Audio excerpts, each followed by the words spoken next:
Екі кезең. Бірінші бөлім өткен шақ.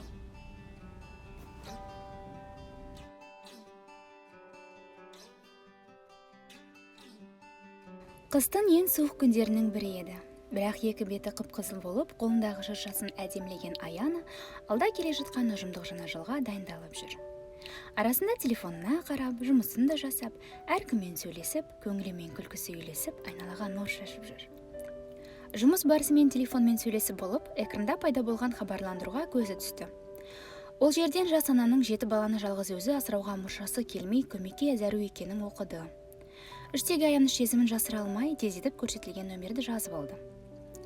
Аяна қайда? Деген жұмыстастарының дауысын естіп, орнынан жұлқына тұра дастархан жайылған кабинетке бет алды. Барлығы тілектерін айтып құттықтауда екен.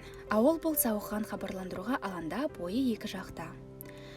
Содан кешкісін үйіне келіп, қайтадан телефонын қолына алып, хабарландыру жазылған парақшаға кірді. Аянаны күндізден бері ойландырып жүрген хабарландыру емес негізі. Сол хабарландыруды жазған, жүрегі мейірімге толы, жақсылық жасаймын деп ұмтылған сол бір жанның әрекеті, ниеті, тазалығы еді. Сол отырғаннан 3 сағаттай сол парақшаға үңілді де қалды. Ол өзін үнемі ерекшелеу санайтын, себебі ішкі ойын бөлісетін, тұрмыстық бағыттан басқа тақырыпқа сөйлесетін адам таппайтын. Ал бүгінгі Аянаның 3 сағатын алған қаһарман жүрегіне сәуле сыйлады.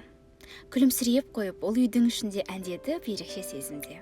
Ол үшін барлық адамдар жақсылық жасауға ұмтылғандай, ол үшін қыс көктемге айналғандай. Себебі болашағын қандай боларын білмесе де, оның ішіне көбелектер кіріп, оның өзін биікке ұшырғандай. Ол бұл күйінің сол жанға деген сезімінің ең алғашқы баспалдағы екенін әлі білмейтін. Жалғасы бар.